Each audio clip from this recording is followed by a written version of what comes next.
All right, so we are at Fleet Tax Services in Beamsville, Ontario. I'm with Vickie, deVos. How you doing? She's saying hello before I say hello. So we're going to talk fuel tax in this one. So in the transportation industry, what you guys do is you help do fuel tax for carriers. That's right.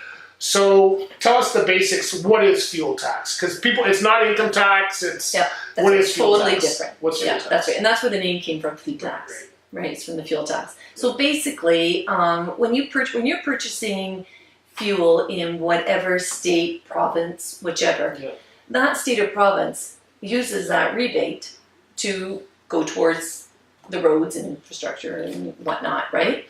But as you travel through the roads and you're using the roads and you're not putting any money into that state, you have the wear and the tear and the cost. Right. So basically, fuel tax evens out and balances. So wherever you've used, for every liter you pay whatever the rate, their rate is. Okay, so if someone is driving through, let's just use the province of Ontario. They do so many kilometers or miles, depending on where they're from, in that province. And when they buy fuel, the carrier gets so much back for buying fuel. That's correct? Right. That's right. But the money that they use, is that used for road tax, or is that so the carrier gets the money back? What happens to the money then? Well, it depends. Okay, so you pay as you go. So if you're, it only is effective when you go outside of that province. Right. So you've got, we use Ontario as the home base, right? So let's say they're either going into Manitoba or Michigan, either which way you're going.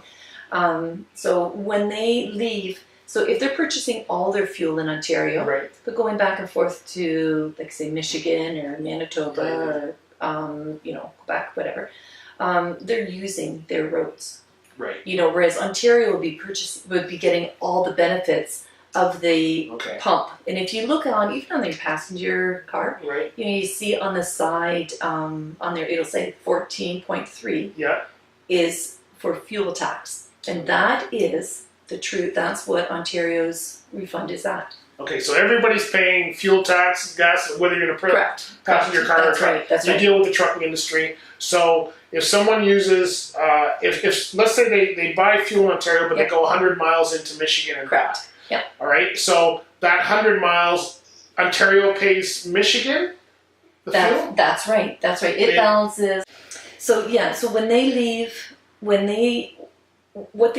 IFTA does, the fuel tax agreement, they send it in, and we have to account for all the kilometers into each state and province. Right. So when we come up with the total number that way, then we're going to come up with the total number of fuel purchased. You know what I mean? Like, you've got 4 purchases in Ontario and 3 in Manitoba, let's say. And then together it's going to tell you what your miles per gallon are. And that's really a huge key in it all. Because your refund, as if you're getting it back as the carrier, let's say, whether it goes to the owner operator, they're all different. Your miles per gallon, or KPL, right?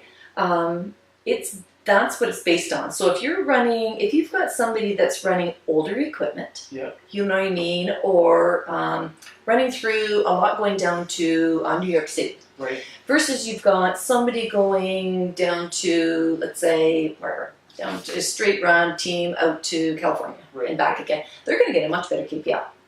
You know what I mean, or mile per gallon. But what's happened is, so if you've got that base, that's base. So now you've got, if you are a truck that's new and you've got a good yourself, but you're with a fleet that has, very poor, it's all based on that.